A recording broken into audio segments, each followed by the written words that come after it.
Morning student, चलिए हम पढ़ते हैं क्लास 10th का चैप्टर 6 साइंस का, जिसका नाम है जैव प्रक्रम। जैव प्रक्रम क्या होता है कि जीवों का अनुरक्षण कार्य निरंतर होना चाहिए और ये उस समय भी चलता रहता है जब वे कोई विशेष कार्य नहीं करते हैं, है ना। तो हम उसे कहते हैं जैव प्रक्रम। इसके ही अंदर पढ़ेंगे हम पोषण क्या होता है। तो हम देखते हैं कि जब हम टहलते हैं या साइकिल की सवारी करते हैं तो हम ऊर्जा का उपयोग करते हैं। उस स्थिति में भी जब हम कोई आभासी क्रियाकलाप नहीं कर रहे हैं, हमारे शरीर में क्रम की स्थिति के अनुरक्षण करने के लिए ऊर्जा की आवश्यकता होती है। वृद्धि, विकास, प्रोटीन संश्लेषण आदि में हमें बाहर से भी पदार्थों की आवश्यकता होती है और यह ऊर्जा का स्रोत होता है तथा पदार्थ जो हम खाते हैं वह भोजन ही होता है। किसी भी कार्य को करने के लिए हमें ऊर्जा की आवश्यकता होती है और ऊर्जा हमें कैसे प्राप्त होती है, जब हम उस भोजन प्राप्त करेंगे तब जाके कहीं हमें एनर्जी प्राप्त होगी। अब हम देखते हैं कि सजीव अपना भोजन कैसे प्राप्त करते हैं। तो हमने देखा सभी जीवों में ऊर्जा तथा पदार्थ की सामान्य आवश्यकता समान होती है, लेकिन इसकी आपूर्ति विभिन्न विधियों से होती है। कुछ जीव अकार्बनिक स्रोतों से कार्बन डाइऑक्साइड तथा जल के रूप में सरल पदार्थ प्राप्त करते हैं। ये जीव कहलाते हैं स्वपोषी। जो सरल पदार्थों से अपना भोजन स्वयं प्राप्त करते हैं उन्हें हम स्वपोषी कहते हैं, जिनमें सभी हरे पेड़ पौधे तथा जीवाणु आते हैं। अन्य जीव जटिल पदार्थों का उपयोग करते हैं और इन जटिल पदार्थों को सरल पदार्थों में खंडित करना अनिवार्य है ताकि ये जीव के संरक्षण तथा वृद्धि में प्रयुक्त हो सकें।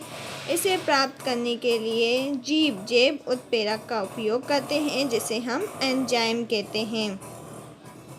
अतः विषमपोषी उत्तरजीविता के लिए प्रत्यक्ष या परोक्ष रूप से स्वयंपोषी पर आश्रित होती हैं। जंतु तथा कवक इसी प्रकार के विषमपोषी जीवों पर सम्मिलित होते हैं, जिन्हें हम स्वयंपोषी पोषण कहते हैं।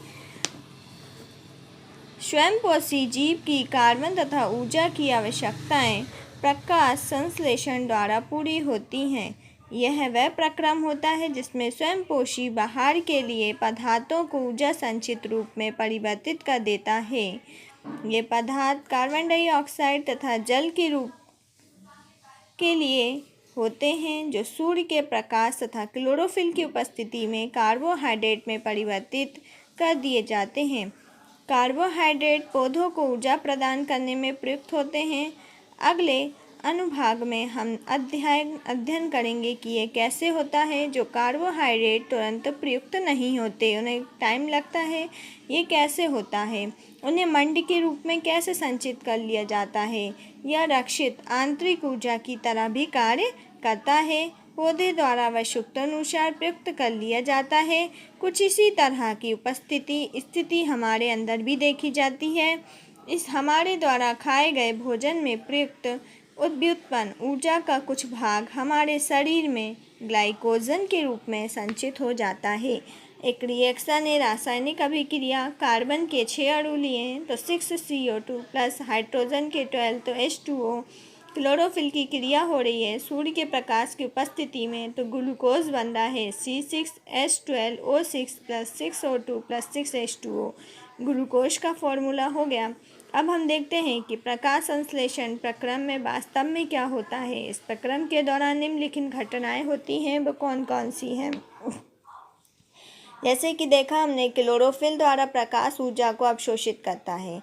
यदि क्लोरोफिल नहीं होगा तो प्रकाश ऊर्जा को अवशोषित नहीं कर पाएगा। प्रकाश ऊर्जा को रासायनिक ऊर्जा में रूपांतरित करना तथा जल अणुओं हाइड्रोजन तथा ऑक्सीजन में अपघटन करता है। कार्बन डाइऑक्साइड का कार्बोहाइड्रेट में अपचयन करता है।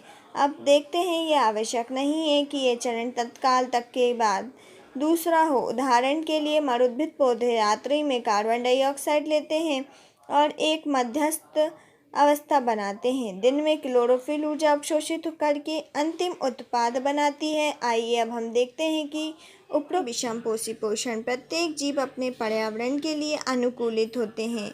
भोजन के स्वरूप एवं उपलब्धता के आधार पर पोषण की विधि विभिन्न प्रकार की हो सकती है। इसके अतिरिक्त यह जीव के भोजन ग्रहण करने के ढंग पर भी निर्भर करती है।